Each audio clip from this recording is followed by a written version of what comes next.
우리가 지금 선교적 교회 화요 집회 때도 선교적 교회를 살펴보고 있지만은 저희 교회도 선교적 교회를 살펴보고 있습니다. 그래서 지금 이제 마지막과 이관 예배하는 공동체 이것에 대해서 오늘 설교했습니다. 그래서 그냥 오늘 편안한 마음으로 이거 읽으면 되겠죠? 할렐루야. 예, 그렇게 열심히 읽어보겠습니다. 읽어본데요. 하나님 혹시 말씀하실 것이 있으면 제가 길을 세우고 하나님 말씀 앞에 무릎을 꿇으려고 그럽니다. 그래서 중점적으로 그렇게 읽다가 하나님 말씀하신 부분이 있으면 함께 나누게 될 겁니다. 여기 10장에는 예배하는 공동체 세 가지 챕터에 대해서 말씀하고 있는데요. 첫 번째는 하나님의 백성의 가장 주된 목적은 예배입니다. 두 번째는 선교의 궁극적인 목표는 하나님의 영광입니다. 세 번째는 예배하는 공동체. 이래서 세 가지의 항목에 대해서 함께 살펴볼 때 큰 은혜가 있기를 축복합니다. 그런데 이제 제가 보니까 아까 여기 보니까 뭐가 누런 바구니가 하나 있어요. 그래서 제가 예배하다가 말고 야 저게 뭐지? 굉장히 궁금했거든요. 근데 끝나고 나니까 목사님 딱 들고 가시더니 옆에 서시더니 과자를 나눠주시더라고요. 참 그냥 그렇다는 거예요. 너무 맛있게 보이고 참 하나님께 참 이곳이 얼마나 하나님 기뻐하시는 공간인지 또 자라나는 다음 세대를 보면서 하나님이 어떻게 일하실까 기대감도 되고 그렇습니다. 그런데 우리가 십자가 복음을 계속 배워왔잖아요. 배워왔는데 막연한 기대감 가지고는 안 됩니다. 뿐만 아니라 하나님을 알고 사랑하는 길을 걸어가야 된다. 우리는 많이 배웠잖아요. 근데 그것 이론 배운다고 되어지는 것 아닙니다. 중요한 핵심은 선교적 교회의 핵심은요.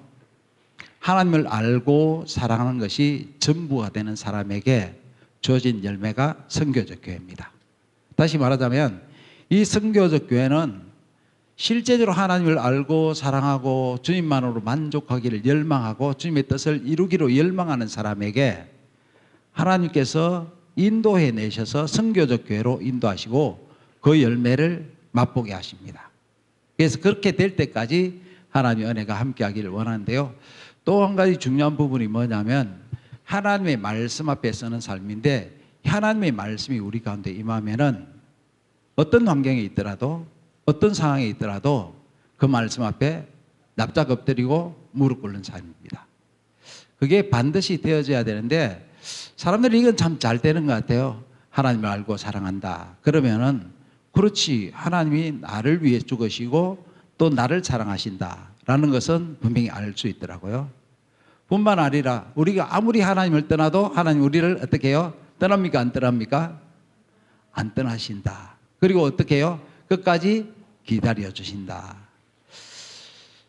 그런데 그것만 가지고도 안 되는 거예요. 어떤 사람들은 그것만 있으면 다 됩니다. 그러는데 그것만 가지고 안 돼요. 왜냐하면 그렇게 되어버리면은 자기 중심적인 삶으로 나아가게 되기 때문에 더 이상 하나님의 영광을 볼 수가 없습니다. 그래서 계속적으로 하나님 또 나를 사랑하신다. 근데 내가 오늘 또 실수했다, 실패했다, 넘어졌다. 그러면서 또다시 돌아오고 또다시 돌아오고 또다시 돌아오게 됩니다. 이거는 제가 여러 사람들을 만나보면서 내린 결론인데요. 그래서 중요한 핵심이 뭐냐면 하나님의 주권 앞에 떠는 삶, 말씀 앞에 떠는 삶, 하나님을 경외하는 삶, 그 삶이거든요. 그러니까 여러분 하나님이 저와 여러분 왕 되신 거 아시죠? 할렐루야. 왕이십니다. 왕의 명령은 곧 법이요 진리입니다. 그래서 하나님 말씀 앞에 어떤 상황이 있더라도 그 말씀이 참인 것을 알고 그 말씀 앞에 완전히 엎드리시고 굴복해야 됩니다. 그런데 많은 사람들이 하나님의 말씀 앞에 굴복한다 그렇게 말하면서 말씀이 딱 내게 부딪힐 때 우리는 말씀을 피해서 도망가기 바쁘고요. 또 말씀이 우리에게 분명히 말씀하시는데 불구하고 그걸 안 들으려고 하는 경향들이 굉장히 많이 있습니다. 이제 나중되어서 그 부분들을 함께 제가 잠깐 나눌 수 있는 시간이 되어지면 좋겠는데요. 예배하는 공동체 이것만 해도 그래요. 그러면 말씀 같이 나누도록 하겠습니다. 신구약에 나타난 교회 정체성 중 가장 핵심은 결국 예배하는 공동체입니다. 예배는 교회가 존재하는 가장 중요한 목적일 뿐 아니라 선교의 가장 근본적인 목표이기도 합니다. 이 부분들이 참 중요하다는 거죠. 선교와 예배. 따라서 합니다. 선교와 예배. 이 두 가지가 교회가 존재하는 유일한 목적이고 저와 여러분들이 창조된 유일한 목적이다라는 것을 알 수 있습니다. 그래서 우리가 배울 때 뭐라고 배웠느냐면 결국 우리 교회는 열방에 복을 전하기 위해서 우리가 복이 되어야 된다. 그걸 말씀하거든요. 내가 복이 되어지지 않으면 다른 사람들에게 열방에 복을 전할 수가 전혀 없습니다. 그러니까 열방에 복이 되기 위해서는 내가 복이 되어야 된다. 그렇게 말씀하는 거죠. 자, 그러면 첫 번째, 하나님의 백성의 가장 주된 목적은 예배이다. 그렇게 말했는데요. 이미 여러분 아시다시피 이스라엘 백성들을 처음 선택할 때부터 선교적 목적을 위해서 우리를 선택하셨다라는 것 알고 계시죠? 그러니까 우리를 사랑하시는 것도 우리가 하나님 우리를 사랑하시죠? 그러니까 나도 하나님 사랑해요. 그런 것 때문에 우리를 창조하신 것이 아니고요. 선택하신 것도 아니고 선교적 목적을 위해서 우리를 창조하셨다라는 것을 분명히 인식하셔야 됩니다. 그래서 내 삶이 만약에 선교적인 삶을 열방이 복을 얻도록 내 자신을 들여지지 않으면 우리 창조의 목적에 위배되는 거예요. 그만큼 심각하게 잘 들으셔야 됩니다. 그리고 뿐만 아니라 성경에 보면 또한 하나님의 백성들을 창조하신 택하신 주된 목적은 예배다 그렇게 말하는데요. 여기서 예배와 선교적 소명은 서로 밀접한 관계가 있다. 두 개 같이 간다는 얘기예요. 그러면서 성경 구절들을 많이 대는데 여기 보면은 보십시오. 제가 참 잘 알 수 있는 것은 예배가 얼마나 중요한지 모든 천지 만물이 하나님께 예배하기 위해서 존재한다. 그렇게 말하고요. 뿐만 아니라 동물들도 하나님 앞에 예배하기 위해서 지었다. 그렇게 말씀하거든요. 그러면 인간은 어때요? 여기 중요한 거는 인간도 하나님 앞에 예배하기 위하여 지으셨다. 우리가 존재하는 목적이 뭘까요? 예배하기 위해서 지으셨다. 그렇게 말하는 거예요. 그러니까 하나님 앞에 예배하지 않는 인생은 정말 의미가 없을 정도로 여러분 보세요. 성경 말씀 몇 개 찾아봅니다. 이사야서 43장 7절 말씀입니다. 자, 성경 읽던 분들은 다 찾아보십시오. 이사야서 43장 7절 말씀.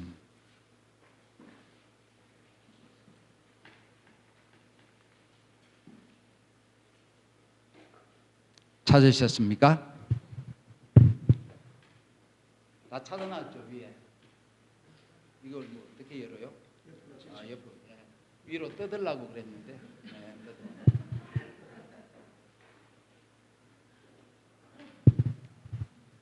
자, 같이 읽습니다. 시작. 내 이름으로 불려지는 모든 자, 곧 내가 내 영광을 위하여 창조한 자를 오게 하라.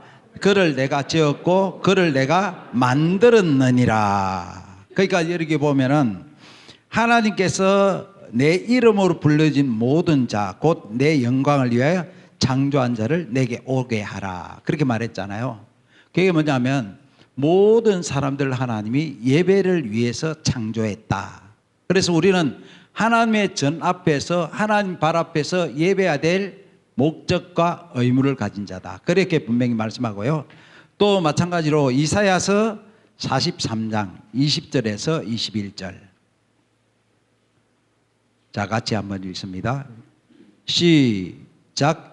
장차 들짐승 곧 성냥이와 타조도 나를 존경할 것은 내가 광야의 물을 사막의 강들을 내어 내 백성 내가 택한 자에게 마시게 할 것임이라. 이 백성은 내가 나를 위하여 지었나니 나를 찬송하게 하려 하심이라. 이렇게 보면은 장차 들짐승 곧 성냥이와 타조도 나를 존경할 것은 이렇게 말했잖아요. 내가 광야의 물을 사막의 강들을 내어 내 백성 내가 택한 자에게 마시게 할 것임이라. 그렇게 말했거든요. 그러면서 성냥이나 타조들 모든 것들이 하나님을 존경한다. 그렇게 말했죠. 왜냐하면 하나님 그들의 설 것을 채우시고 그들의 필요를 따라 먹을 물을 마시게 하기 때문에. 그러니까 하나님의 은혜를 입었기 때문에 미물들도 짐승들도 하나님 앞에 예배한다. 그런데 여기 보면은 이렇게 말씀했어요. 이 백성은 내가 나를 위하여 지었나니 나를 찬송하게 하려 함이니라. 하물며 여러분 마찬가지잖아요. 짐승들도 하나님을 존경한대요. 근데 여러분 제가 아까 하나님 앞에서 여러분 하나님을 공경합니까? 그걸 다른 용어로 뭐라고 얘기했나요? 경외함, 두려움 그렇게 말하거든요. 왕으로서 그게 존경함이에요. 근데 제가 마음에 요즘 참 마음이 안 편해요. 사실은 왜 그러냐면 사람들을 보는데 사람들이 하나님을 무시하는 게 막 보여요. 전혀 존경하지 않는 모습이 보여요. 이걸 보는데 제 마음에 하나님의 마음이 막 느껴지는데 야, 이를 어떡하지? 또 한편으로는 하나님 우리의 죄악을 용서해 주십시오. 우리가 하나님을 존경함이 없습니다. 그렇게 고백하거든요. 근데 사람들은 할렐루야 하고 너무 좋아하더라고요. 근데 제 마음이 지난주 한 주간 동안 굉장히 무겁거든요. 하나님 앞에 예배하고 찬양해야 되는데 지극히 작은 미물들도 하나님을 찬양하네. 뿐만 아니잖아요. 성경 말씀에 보면 꽃들도 들들도 하나님 앞에 소리치면서 노래한다 그랬고요. 큰 산과 작은 산들도 하나님을 찬양하게 되어 있다 이렇게 말씀했거든요. 그리고 하나님의 그 역사를 통해서 하나님이 얼마나 놀랍게 역사하셨는지 많은 사람들이 자연 환경이 주님의 종들이 임하는 그곳에 다시 말하자면 하나님을 공경하고 하나님 앞에 예배하는 자들이 딱 나타나기만 하면은 시대가 바뀌고 변화가 일어나기 시작하는 거예요. 근데 여러분 한번 생각해 보십시오. 우리가 밟는 그 땅 변화가 일어나고 있는지, 우리가 만나는 그 사람들 변화가 일어나고 있는지, 그렇잖아요. 내가 하나님 앞에 예배하는 자로서 하나님 앞에 서게 되면은 반드시 나를 통해서 하나님의 영광을 보여주시고, 그건 내가 어때서가 아니라 내 안에 계신 성령께서 함께 하시기 때문에 하나님의 거신 위엄을 나타내시고, 그러면 많은 사람들이 어떻게 할까요? 이야, 하나님 저기 계시네, 저렇게 살아계시니 나도 예수를 믿어야 되겠다, 어떻게 하면 나도 예수를 알 수 있을까, 이렇게 되어야 되는데 이게 교회거든요. 이게 참다운 예배거든요. 할렐루야. 근데 이런 관점에서 보면 우리의 예배가 너무 하나님 앞에 많이 무너졌다라는 것을 알 수 있어요. 뿐만 아니죠. 예레미야 13장 11절 말씀 보면 독일어 말씀인데요. 한번 볼까요?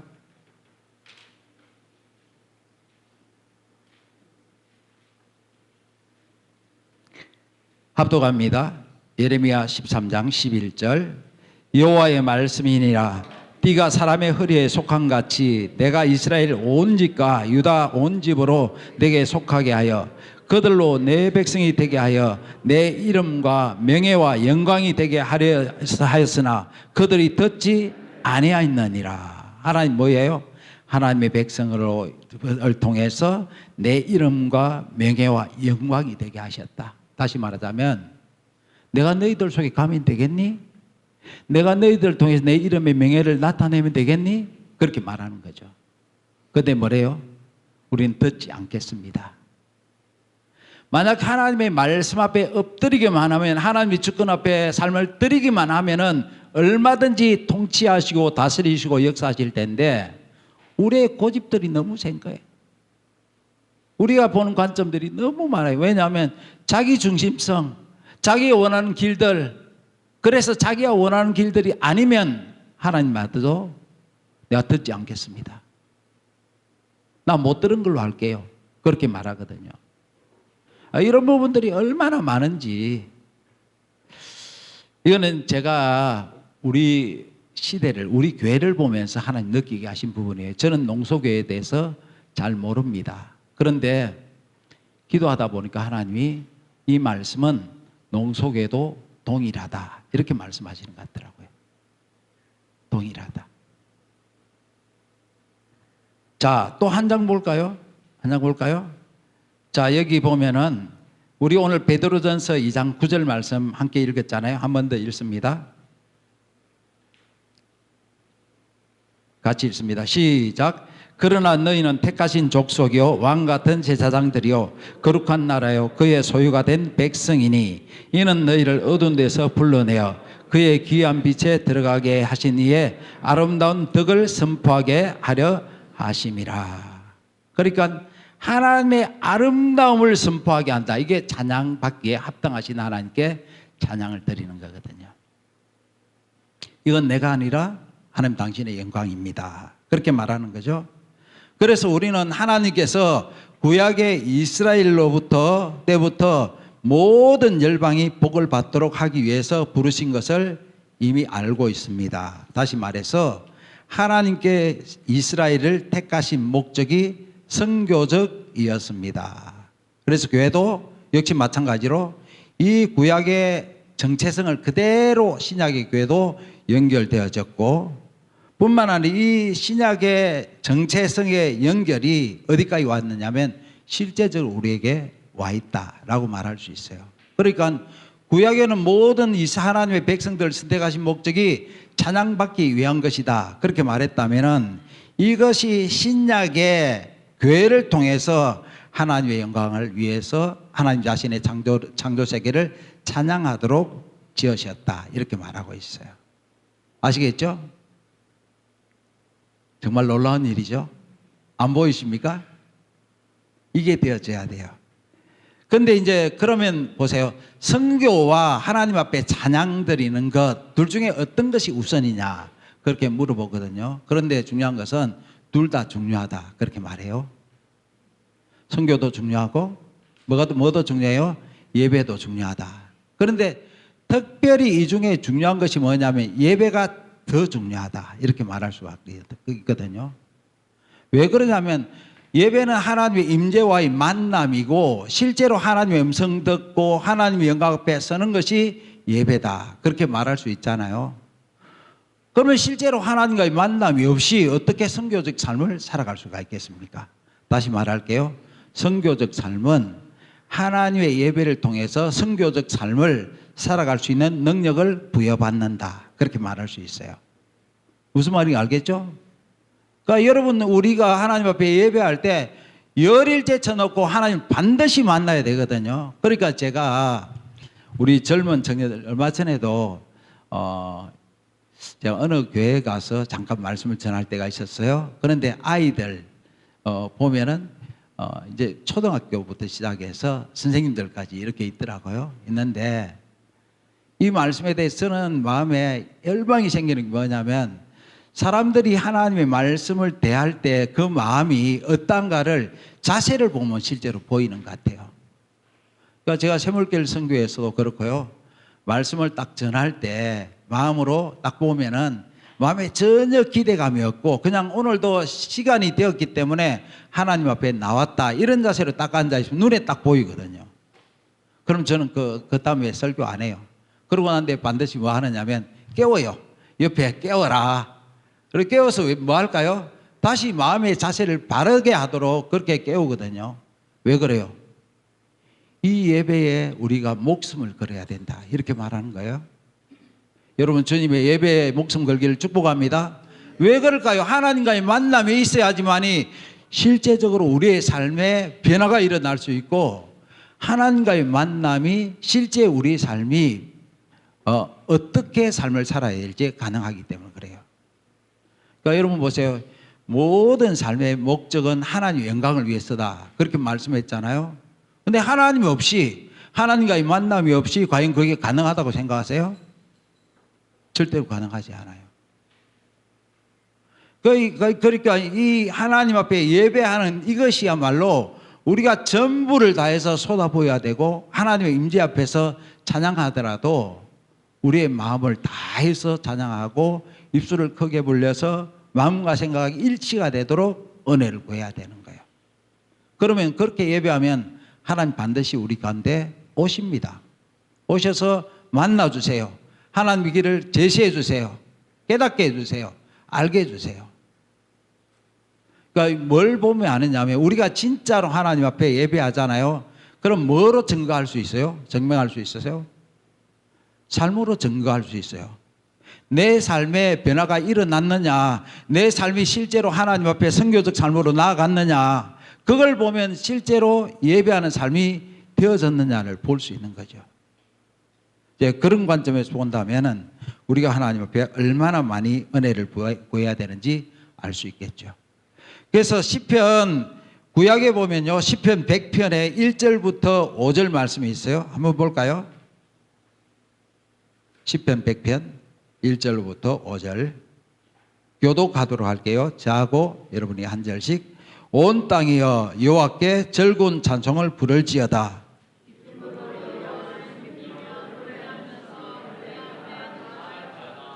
여호와가 우리 하나님이신 줄 너희는 알지어다. 그는 우리를 지으시니요 우리는 그의 것이니 그의 백성이요 그의 기르시는 양이로다.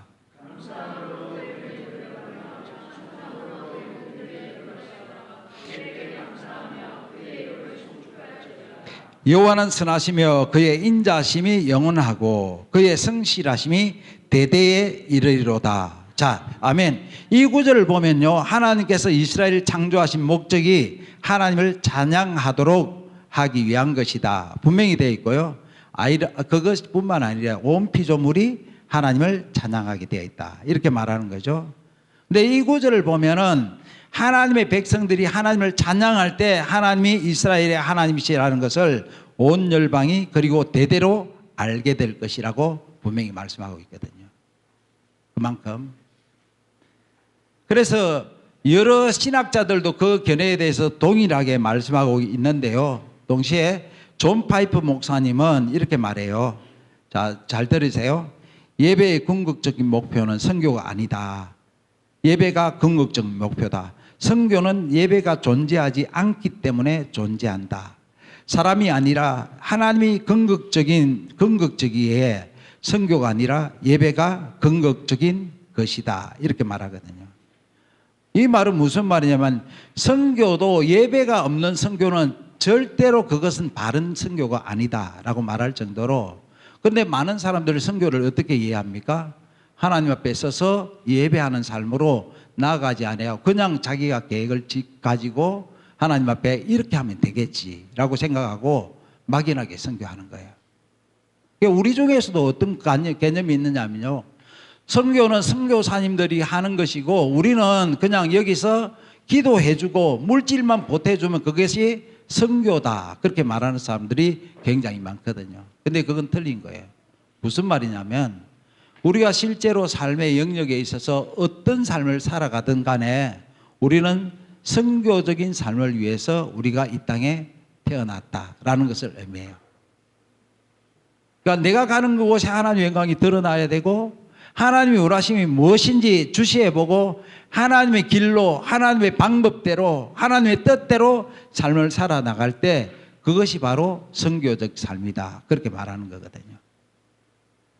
우리가 가는 그 땅이 변화가 일어나는 거죠. 직장이 바뀌어지고 가정이 바뀌어지고 환경의 변화가 일어나고 국가를 위해서 기도할 때 국가가 변화가 일어나고, 뿐만 아니죠. 기도만 한다고 되어지나요? 하나님께서 너희가 바른 소리로 국가 앞에서 외쳐라 라고 말할 때는 자기의 목숨까지도 내놓고 바른 삶을 위해서 외쳐야 되는 거예요. 그게 하나님의 뜻이에요. 근데 여러분, 그런 삶이 실제적으로 우리가 생각해서 한다고 해서 그 변화가 일어날까요? 그게 아니잖아요. 뭐예요? 하나님을 실제로 만나고 하나님의 음성을 듣고 주님을 따라가다 보면 하나님이 우리에게 무엇을 원하시는지가 선명하게 인식되기 때문에 그 뜻에 따라 삶을 살아가거든요. 다시 말할게요. 제가 우리 교회 가운데 하나님 앞에 절박하게 은혜를 구하는 것도 그것입니다. 많은 사람들이 목사님 와서 그래요. 목사님, 제가 하나님의 뜻을 알고 싶습니다. 내가 회복이 일어나기를 원합니다. 나를 통해서 하나님 일하시는 것을 보고 싶습니다. 이런 얘기들 굉장히 많이 하더라고요. 어떤 사람들은 와서 그래요. 목사님, 저의 멘토가 되어 주십시오. 이렇게 말해요. 내가 그 청년에게 이렇게 말했어요. 당신이 내게 멘토가 되어달라고 하는데 만약에 내가 바른 길을 얘기하더라도 당신은 듣고자 하는 마음이 없다. 그렇게 말했어요. 한마디로 딱 잘라서 거절했어요. 왜냐하면 그 모습들을 딱 보면은 좀 부담스러우면 도망가기 일쑤고요. 피하기 일쑤고요. 자기가 가진 가치관들을 그대로 가지고 있으면서 동시에 하나님이 내 왕이시다 이런 얘기를 수없이 많이 들었거든요. 근데 사람들은 그렇게 말할 수 있을지 몰라도 하나님 우리의 말을 듣고 속으실까요? 안 속으실까요? 안 속습니다. 우리의 마음의 중심을 너무 잘 아시거든요. 그래서 제가 하나님 앞에 섰을 때 하나님 이렇게 저에게 물으시는 거예요. 너 그 말이 진심이냐, 진실하냐, 정직하냐 이걸 물어보시더라고요. 여러분에게 다시 물어볼게요. 하나님 앞에서 정직하십니까? 하나님 말씀 앞에 진실하십니까? 정말 말이나 행동이나 삶이나 한결같은 마음으로 진실하십니까? 그러면 여러분 어느 때에 내 자신을 비춰보는데 거울이 되잖아요. 하나님 말씀이 뭐로 비춰지냐, 마치 내 눈알이 거꾸로 뒤집어져 가지고 내 속을 보는 것 같아요. 근데 내 속을 보는데 내 속에 얼마나 하나님을 대적하는 마음이 많는지, 얼마나 하나님 말씀을 듣고도 안 들으려고 하는 마음이 많는지,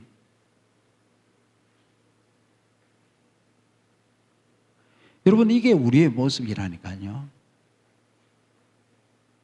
그냥 십자가 복음, 신앙의 본질, 하나님 아는 것, 사랑하는 것, 하나님의 행하심을 보고 전존재로 동참하는 삶, 그것 몇 가지 안다고 해서 하나님 우리에게 실제로 역사하실 거라고 생각하지 말아야 됩니다. 그건 너무 귀한 가치관이죠. 근데 하나님이 우리에게 보실 때 네가 배운 것들을 지금 되뇌이고 있고 외우고 있고 말을 하고 있는데 네가 그렇게 말하는 것이 진심이냐, 진짜냐, 그걸 말하라는 거죠. 그 말씀 앞에 직면해야 됩니다. 진심이라고 그런다면 우리의 전부를 다해서 하나님을 사랑할 겁니다. 언제나 하나님을 사랑하는 자들은 하나님 말씀이 그러하면 그 말씀 앞에 엎드리게 돼 있죠. 그런데 하나님을 사랑함이 없는 사람은 하나님을 공경함이 없어요. 경외함이 없어요. 하나님 말씀 앞에 떠는 자세가 없어요. 그러니까 하나님을 떠난 사람들의 특징 보면은 어떤 부분이 나타났냐면요, 하나님 말씀을 들을 때 가볍게 듣는다는 거예요. 마치 친구와 농담하듯이 듣는다는 거죠. 그래서 어떤 얘기를 듣기 원해요? 듣기 좋은 얘기, 내 마음에 위로받는 얘기, 하나님 날 사랑하신다는 얘기, 그래도 하나님 날 버리시지 않는다는 얘기. 그게 진리입니까? 아닙니까? 진리는 맞아요. 맞는데요, 그것만 붙잡아서는 실제적 신앙의 성숙이 안 일어납니다. 실제적인 능력이 없어요. 그러니까 세상 사람들이 너무 자기를 사랑하잖아요. 이런 평안하다, 평안하다, 평강이 여러분에게 임할 때 우리는 그걸 말할 때 여호와 샬롬이다 그렇게 말하는데, 마음의 평안한 상태를 말하는 것이 아니라 실제로 하나님의 통치가 임하느냐, 하나님 우리와 함께 하셔서 그 변화가 일어나는 것을 말할 때 여호와 샬롬이라고 말하는 거예요. 할렐루야.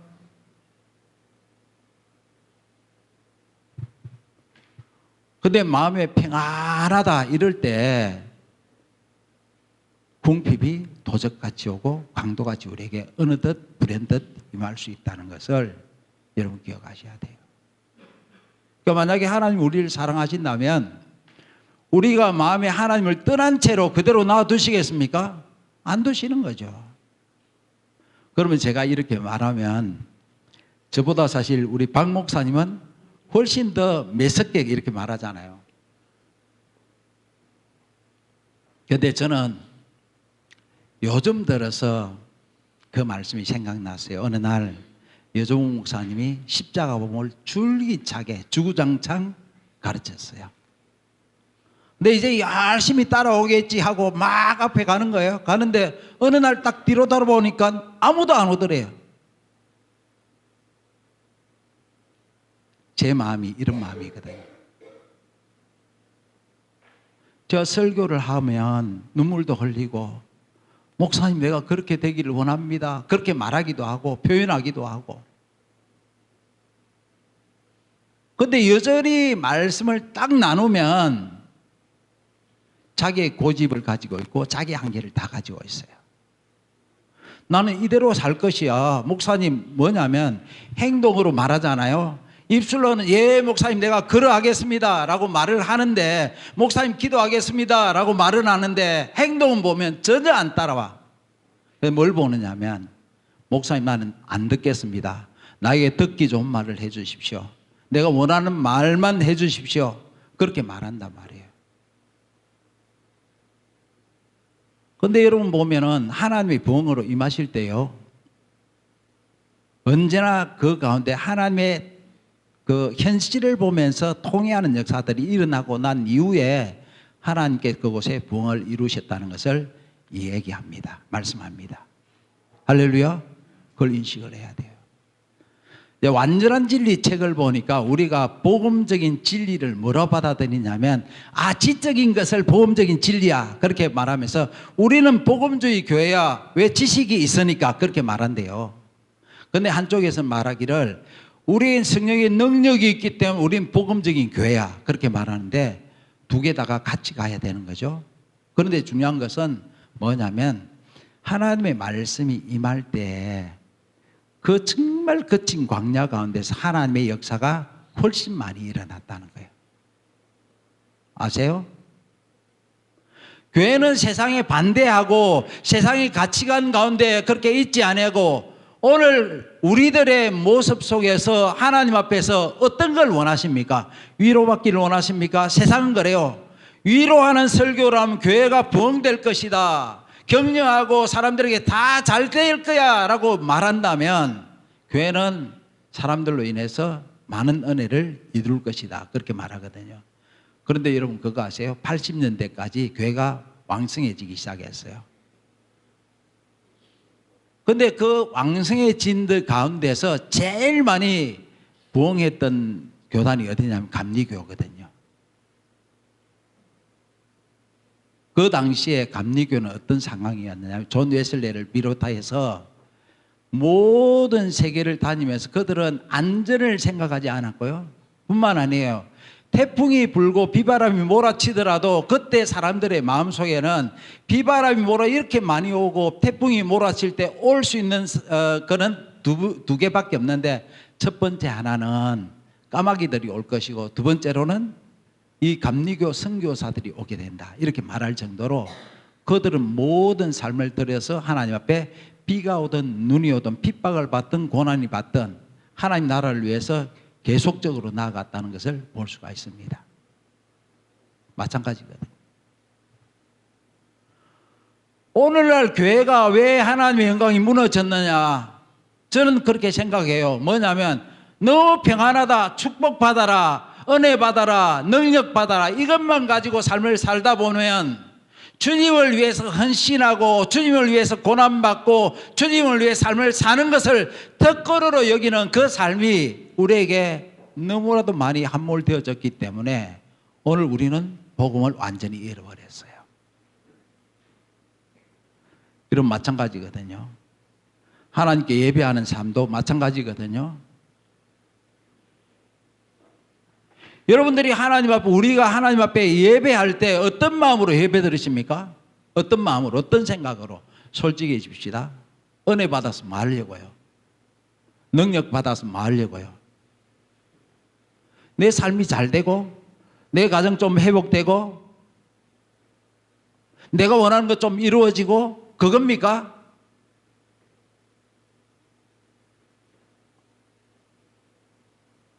이거는 복음이 아니에요. 실제로 이건 복음이 아니에요. 물론 그것들도 중요한 겁니다만은, 이게 진정한 복음이 아니라 뭐예요?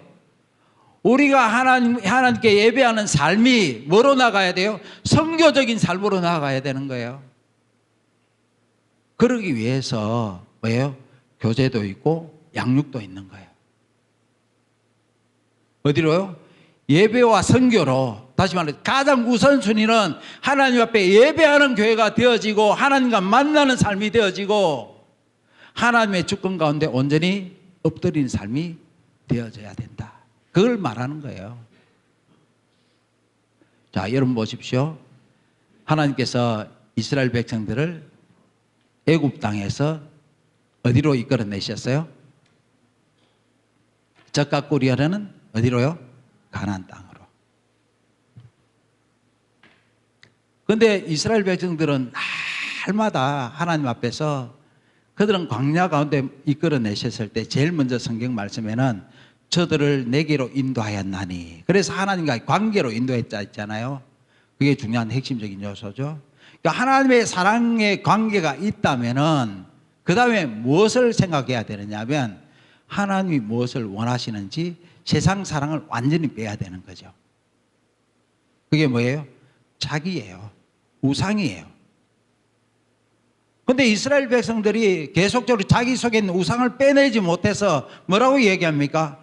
이것은 우리를 위해서 하나님이 인도하신 하나님이다. 그렇게 말하면서 우리가 이 신상을 가지고 어디로 돌아가자고요? 다시 애굽으로 돌아가자. 그렇게 말하거든요. 뭐예요? 자기 목적, 자기 자원, 자기 방법. 그러니까 그들은 보세요. 하나님 능치 못할 일들을 계속 경험합니다. 10가지 재앙을 통해서 이끌어내셨어요. 그리고 뿐만 아니라 홍해를 가르시고 하나님 그곳을 건너게 하셨어요. 광야에서 만나 메추라기를 주셨어요. 그죠? 옷이 헤어지지도 않고 신발도 닳지도 않고 그런 일들을 계속적으로 경험했습니다. 얼마나 놀라운 은혜입니까? 근데도요, 그들은 뭘 생각했나요? 내 먹을 것, 내 입을 것, 내 마실 것. 보이시나요? 그러니까 하나님의 목적은 어디예요?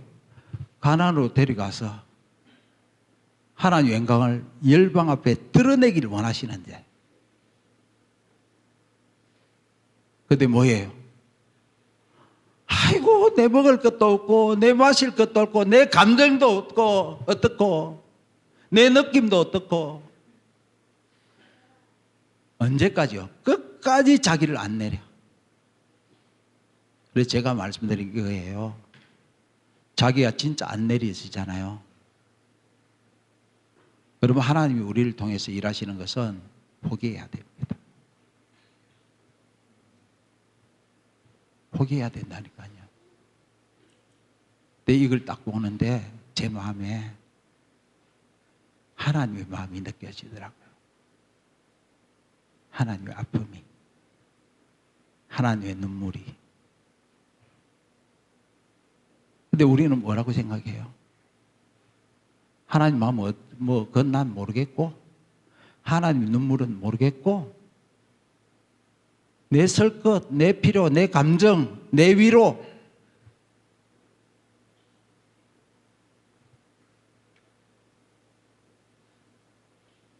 그게 기독교입니까? 그게 기독교라고 생각하세요? 자기 안에 가장 많은 자기 우상이 내려지고 난 뒤에 하나님의 열방에 복을 주시기 위해서 복으로 임하신다는 것을 여러분 경험하게 될 겁니다. 마찬가지예요. 제가 치유를 계속 사역을 하잖아요. 그러다 보니까 뭘 느끼냐면요, 사람들마다 자기 중심성이 다 있더라고요. 근데 자기 중심성에 있는 사람들이 치유가 없어요. 회복이 안 일어나요. 뭐냐면 내가 전부를 내려놓고 주님을 따르겠습니다. 모든 것을 다 해서 주님을 따르겠습니다.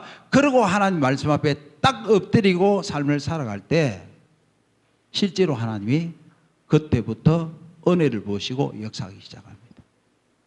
여러분 부담스럽지만 들으십시오.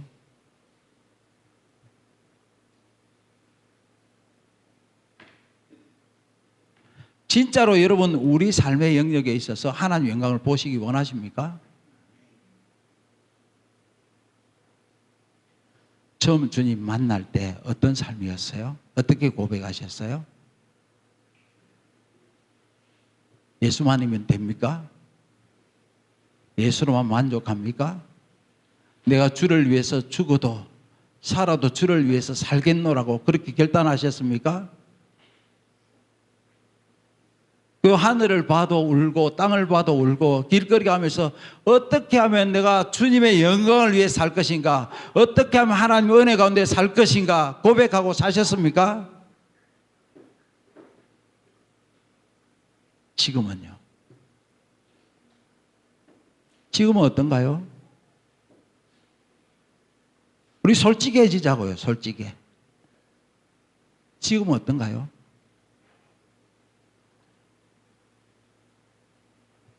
저는 제 마음 안에 이런 열망이 있어요.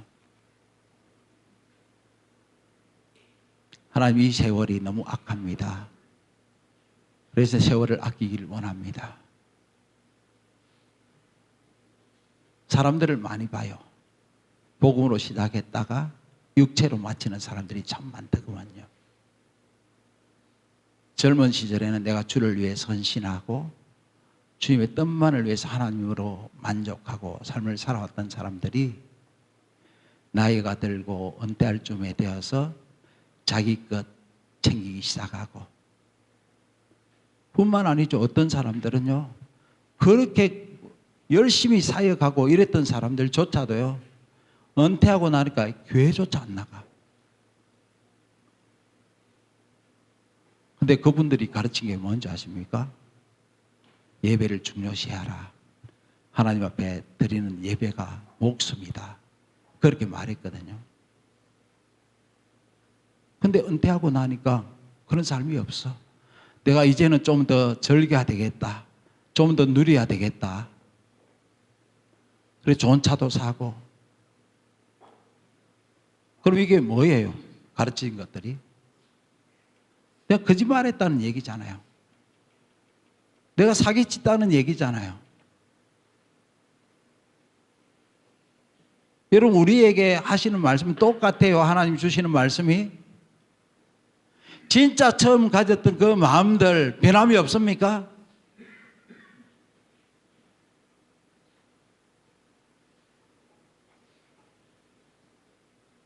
그러니까 사람들이 하나님을 떠나면 생기는 현상이 뭔지 아십니까?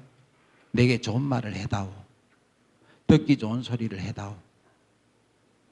그리고 하나님의 앞에서 말씀이 부딪히는 소리가 들리면 어떻게 합니까? 듣지 않겠노라.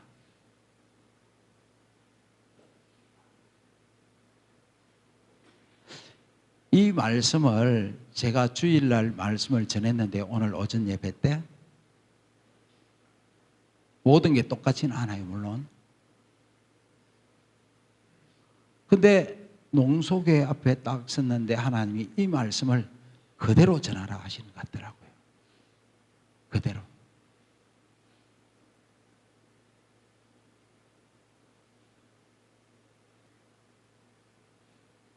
여러분 보세요. 아까 존 파이브 목사님이 교회의 궁극적인 목표는 선교가 아니라 예배가 궁극적인 목표다. 그렇게 말하면서 예배는 선교의 원료이자 목표이다. 이렇게 말했잖아요.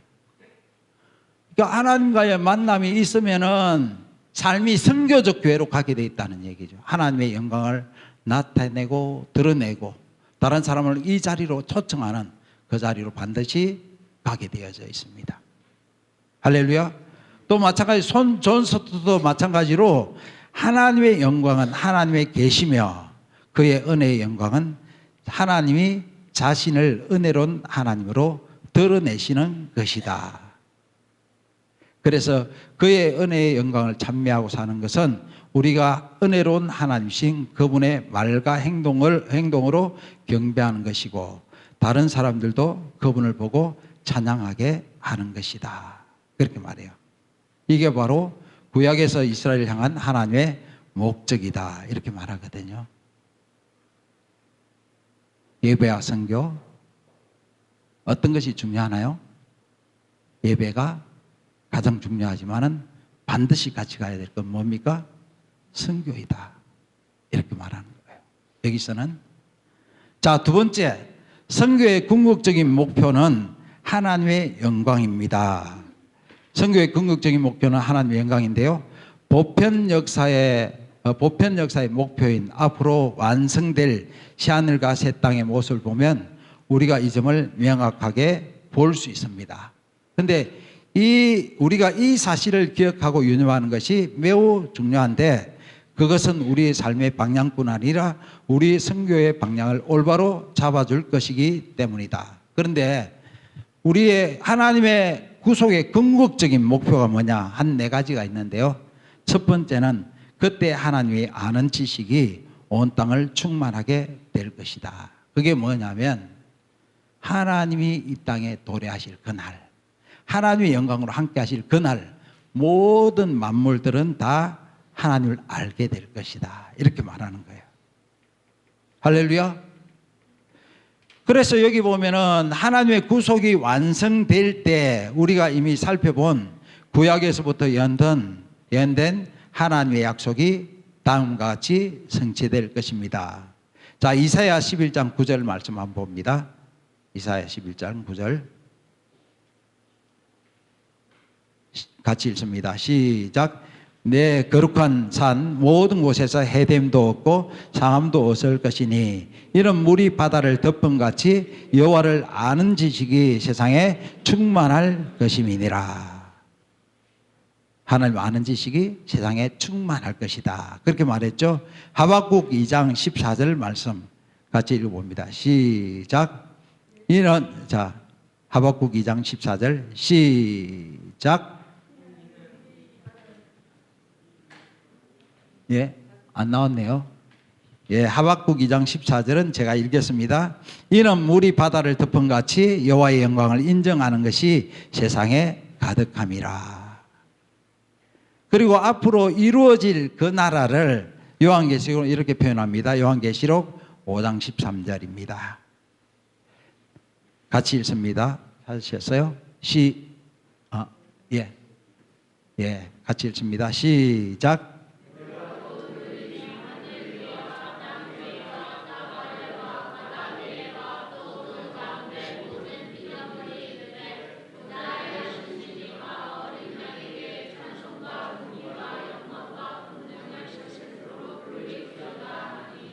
그러니까 하나님의 구속의 궁극적인 목표를 뭐로 보느냐면 하나님을 아는 지식이 온 땅에 가득하게 충만하게 될 것이다. 이렇게 말하듯이 모든 만물들이 다 하나님을 알게 되는 것을 하나님 꿈꾸고 계신다. 할렐루야. 그렇죠? 그 다음에 두 번째 보면 그때는 하나님의 영광이 온 땅에 충만할 것입니다. 그랬는데 이제 그때는 창조 세계 전체가 하나님의 지성소가 될 겁니다. 그래서 하늘과 땅이 온전히 겹쳐지게 되고, 그래서 그날에는 하나님의 영광이 새 창조 세계를 전체를 충만하게 덮을 것입니다. 이렇게 말해요. 그 다음에 세 번째, 그때는 하나님의 온전한 통치가 임하실 것입니다. 자, 하나님 나라는 뭐라고 얘기하나요? 하나님의 왕적 통치. 그렇게 말하거든요. 근데 하나님의 구속이 완성되고 하나님 나라가 온전히 완성되는 그날에는 하나님의 온전한 통치가 이루어질 것이다. 이렇게 말하거든요. 근데 이미 예수님이 도래하시면서 그때부터 하나님 나라가 이미 우리에게 와 있잖아요. 할렐루야. 그거 아십니까? 이 땅과 하늘을 모두 덮으시고 통치하실 분이 예수 그리스도 그분이십니다. 그 이름이 어디 있나요? 지금 하늘에도 계시고 땅에서도 계시고 또 어디에도 계시나요? 우리 안에 계시죠. 그러니까 하나님의 나라, 하나님의 이름, 그게 똑같은 의미거든요. 근데 예수 이름이 하나님의 이름인 건 아시죠? 하나님의 이름 뭐라고요? 여호와인가요? 예수인가요? 신학생들에게 물어보면은 알 텐데 신학생들은 알 것 같아. 자, 하나님의 이름이 뭔가요? 예수인가요? 여호와인가요? 묘한가요? 그럼 신약에 왜 하나님의 이름이 안 나와 있어요? 구약에는 여호와 이레, 여호와 살롬, 여호와 니시, 여호와 라파 이래 돼 있거든요. 여러 가지 이름이 있죠. 근데 신약에는 왜 여호와의 이름이 없을까요? 예? 구약은 신약의 그림자, 모형. 본체는 누구를 얘기해요? 예수 그리스도. 승리하신 하나님이 이 땅에 도래하실 때는 승리의 주로 오신 예수 그리스도.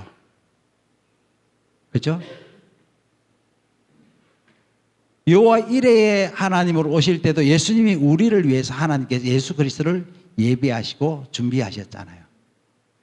그래서 뭘 얘기하느냐면 하나님이 아버지여 아버지의 이름을 내게 주셨사오니 내가 그 이름을 보존하여 잘 지켰나이다.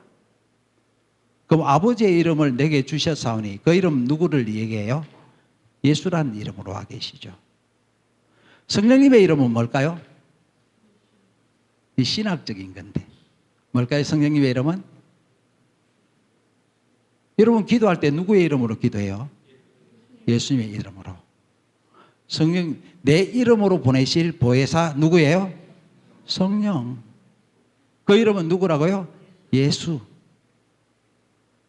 그러니까 여러분들 주일학교 학생들이 말할 때 장로님들이 기도할 때 여호와 하나님 거룩하신 여호와여 이거는 장로님용이고 예수님 우리 함께 해주세요 이거는 주일학생용이고 이게 아니에요. 그 예수의 이름 안에 누구의 이름이 다 들어있다고요? 삼위 하나님의 이름이 있다라고 말하는 거예요. 그래서 하나님의 이름을 대표할 만한 이름이 예수의 이름이다. 그렇게 말씀했거든요. 다시 말할게요. 왜 제가 이걸 말씀드리냐면요. 그 하나님 나라가 실제로 우리에게 와 있는데 누구의 이름을 가지고 와 계시느냐. 예수의 이름을 가지고 이 땅에 도래하셨다. 그래서 예수님이 딱 오시고 난 뒤에 하나님의 나라가 이 땅에 도래하셨다. 이렇게 말씀했잖아요. 할렐루야. 그런데 하나님의 이름은 이론적인 이름이 아니에요. 실제이자 능력의 이름이거든요.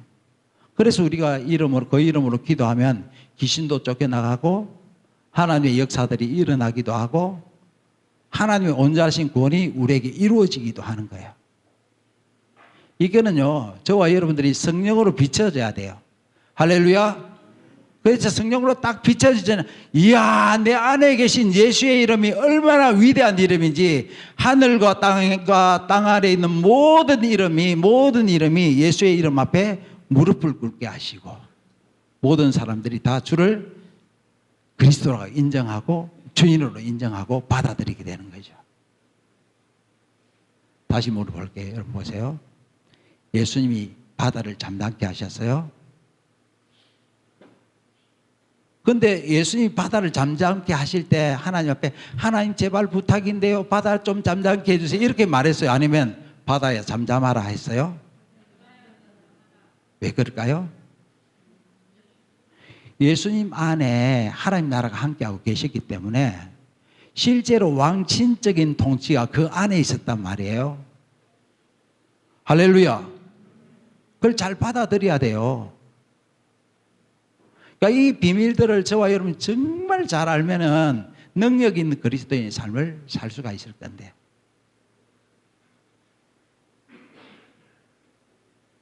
제가 이 영역들을 하려고 그런 건 아니기 때문에 넘어갈게요. 자, 그런데 보세요.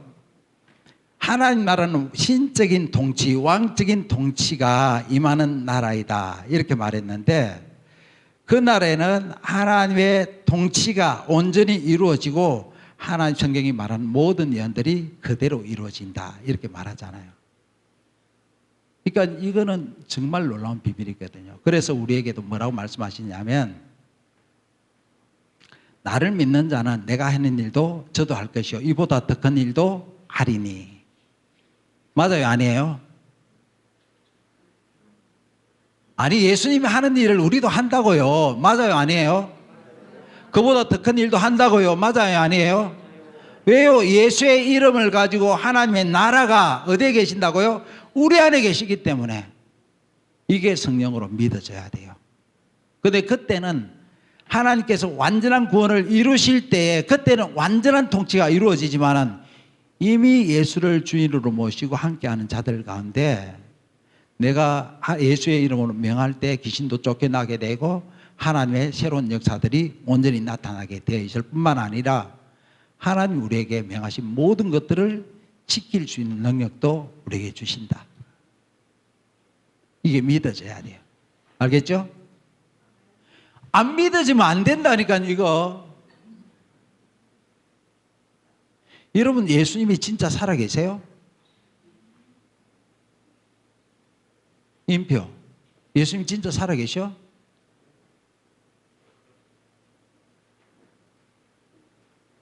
그러니까 이게 안 되어지면 안 된다니까. 이런 절박함이 있어야 돼요. 안 되어지면 그만이지. 그게 아니라 하나님의 말씀에 대해서 전부를 걸고 목숨 걸고 주님 앞에 삶을 드리기를 원한다면 하나님 반드시 함께 하세요. 왜냐하면 우리 때문이 아니라 하나님의 이름의 명예를 위해서.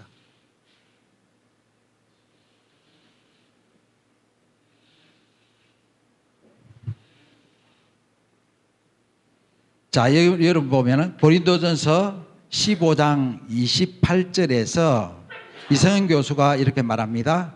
예수가 만물과 자신을 하나님께 굴복시키는 궁극적인 목표는 하나님께서 만물의 주인으로서 만물 아래 계시기 위함이다. 이게 참 중요한 거예요. 하나님 어디 계신다고요? 만물 안에 계신다. 여러분, 짐승들도 하나님의 음성을 들어요. 짐승들도 하나님의 사람 앞에 굴복하게 되어 있어요. 꽃들도 들들도 하나님 말씀 앞에 굴복하게 되어 있어요. 그게 성령의 조명으로 비춰져야 돼요. 그러니까 이거예요. 뭐냐면 제가 이제 이 부분들을 간단하게 설명할게요. 어차피 제가 보니까 2번까지 밖에 못할 것 같아요. 3번까지는 안 나갈 것 같아요. 할렐루야. 너무 좋아하는데. 예, 할렐루야. 자, 그런데 보십시오. 여러분 마음에 하나님의 나라에 대한 열망이 있어야 돼요. 하나님의 통치에 대한 열망이 있어야 돼요. 예수가 진짜입니까? 가짜입니까? 근데 예전에 예수님 시대에 예수가 일하는 이름들이 굉장히 많았거든요. 가짜 이름. 실제로 나타났을까요? 안 나타났을까요? 능력이 나타났을까요? 안 나타났을까요? 안 나타났죠. 그러면 여러분들이 하나님을 섬기고 하나님 앞에 온전히 있다라고 얘기한다면 우리 교회 가운데 통치하고 다스리신 하나님의 역사가 실제가 되어지고 구체화되어져야 되거든. 이게 만약에 안 나타나면 우리는 어떤 마음을 가져야 되는가 하면 야, 큰일 났다. 따라서 할까요? 야, 큰일 났다. 그렇게 받아들여야 돼요. 저는 마음에 어떤 마음이 있느냐면 하나님 나라가 반드시 도래하시고 영광으로 나타나시되 정말 하나님 앞에 예배하는 자들을 통해 하나님 일하시는데 만약에 그 일이 안 나타난다, 성경에서 약속하신 그 은혜가 안 나타난다, 그러면 둘 중에 하나예요. 첫 번째 하나는 뭐냐면 예수가 가짜이거나 우리가 믿는 예수가 가짜이거나. 이건 아니죠. 할렐루야. 두 번째는 뭐예요? 내 신앙이 잘못되어졌거나.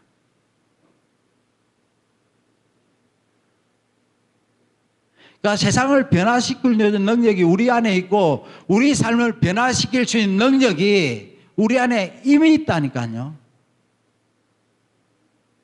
그래서 뭘 봐야 돼요? 계속 주님 보는 거예요. 계속 주님의 임재 가운데 가는 거예요. 하나님의 음성을 듣는 거예요. 하나님을 따라가는 거예요. 내 생각이 어떻든 간에 내 마음이 어떻든 간에. 그렇죠? 그래서 하나님이 주권을 얘기한 거 그거예요. 예수 믿으면 눈빛이 반짝반짝해야 돼. 할렐루야. 뜬 것도 아니고 감긴 것도 아니고 이건 희미한 눈빛을 가지면 안 되겠죠. 젊은 사람 알겠죠? 젊은 사람이 학생들 알겠죠? 마음과 생각이 또렷하게 하나님 나라를 바라보면서 영광 앞에 서기를 원해요. 그렇게 돼야 돼요. 진짜로.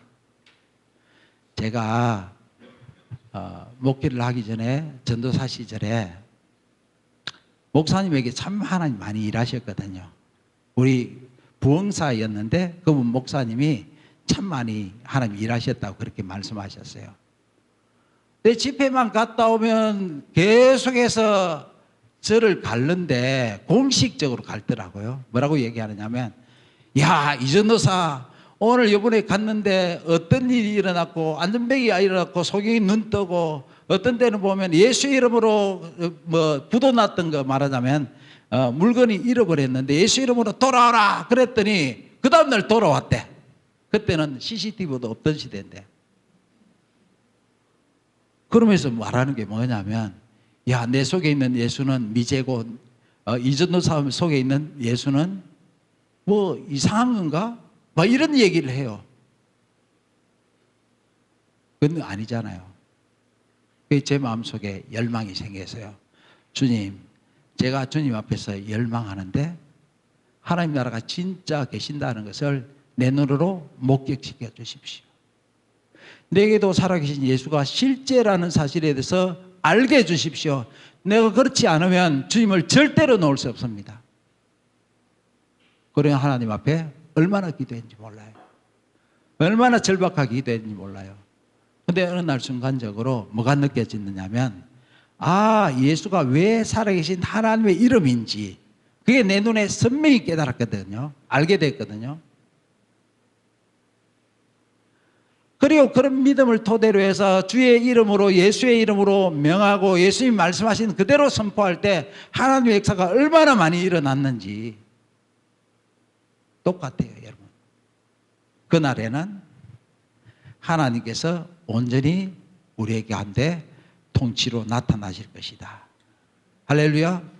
이제 하나님이 우리들 가운데 함께 하실 때, 교회 가운데 함께 하실 때 하나님의 통치가 이루어질 겁니다. 그래서 우리가 안 됩니다 얘기하지 말고요, 못합니다 얘기하지 말고요, 하나님 제발 이렇게 되게 해주십시오 말하지 말고요, 이미 이루신 일들을 믿음으로 바라보고 믿음으로 하나님 앞에 삶을 드리게 되면은 하나님 때가 되면 반드시 역사하시고 은혜로 이루어질 것을 믿기를 원해요. 할렐루야. 그렇게 되어지길 원해요. 그게 일어난다니까요. 그 다음에 마지막으로 그때는 하나님의 모든 창조의 목적이 달성될 것입니다. 자, 그러면 선교의 궁극적인 목표는 열방으로 하나님을 찬양하도록. 자, 예배에 대해서 함께 살펴봤어요.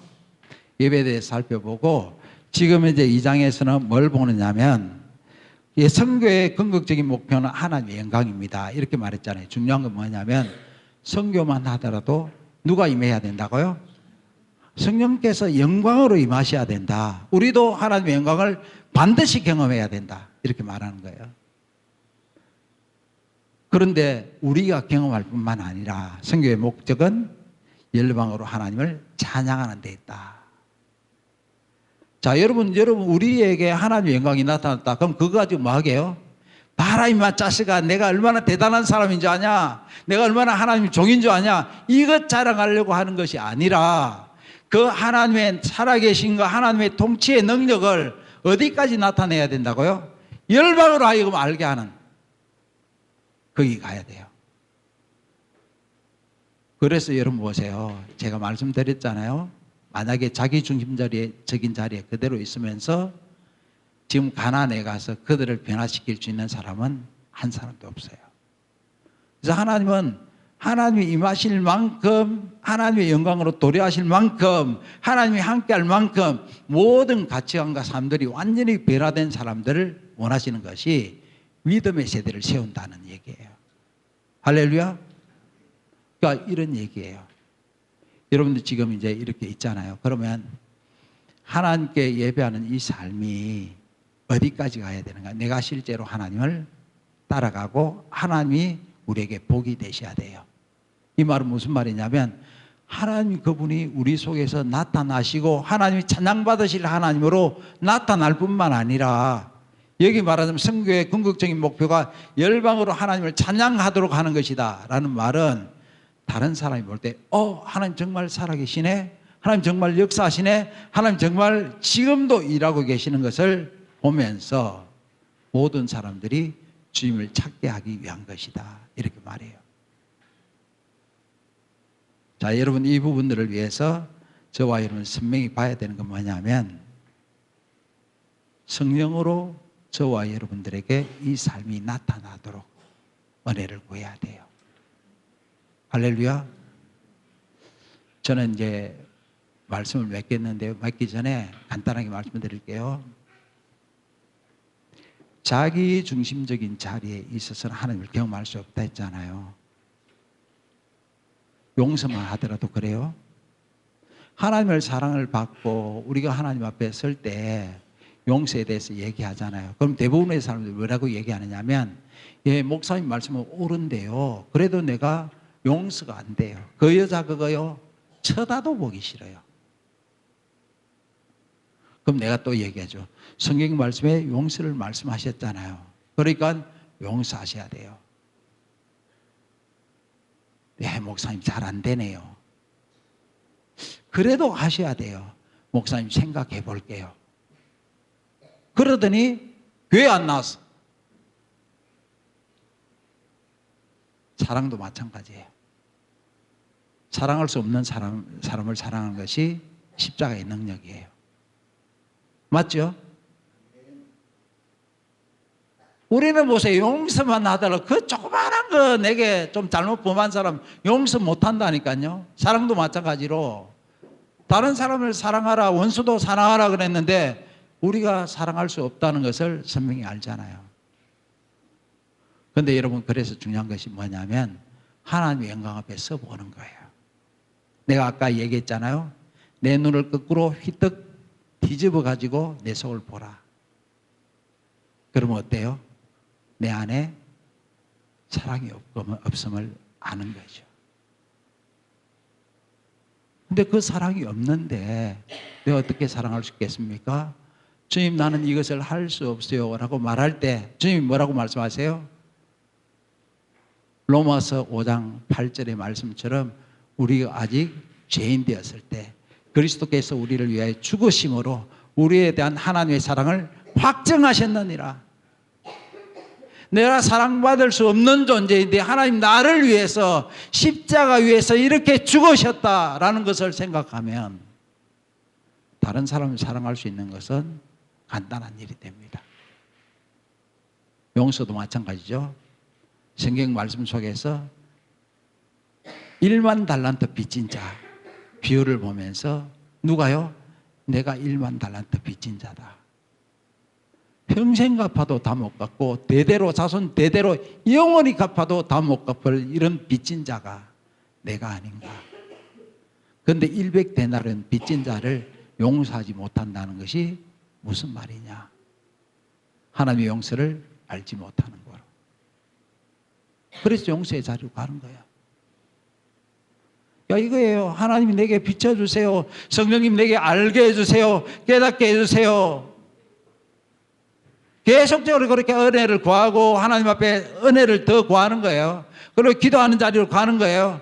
그리고 내 관점이 바뀌어질 때까지, 하나님 앞에 내 관점이 굴복되어질 때까지, 그래서 마침내 내 하나님 앞에 모든 삶을 다 항복하고 주님 말씀대로 내가 살겠습니다. 결단합니다. 주님의 뜻대로 하겠습니다. 기독교가 가장 왕성했을 때 세상적인 관점에서 반대되는 역사들을 교회가 말을 할 때 무슨 말이 아세요? 그때 부흥이 됐대요. 지금 이 시대가 원하는 메시지가 뭔가요? 너 자신이 주인이 되라.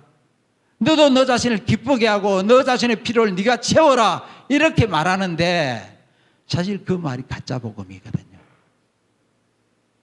그런 의미로 생각한다면 농속에 참 잘 오셨습니다.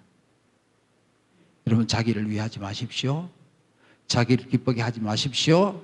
자기 위로하는 짓을 그만두십시오.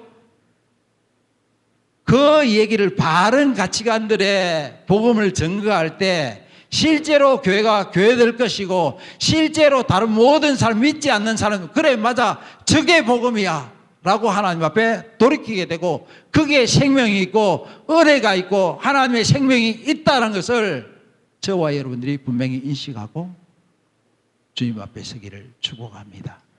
주님 여러분 사랑하십니다.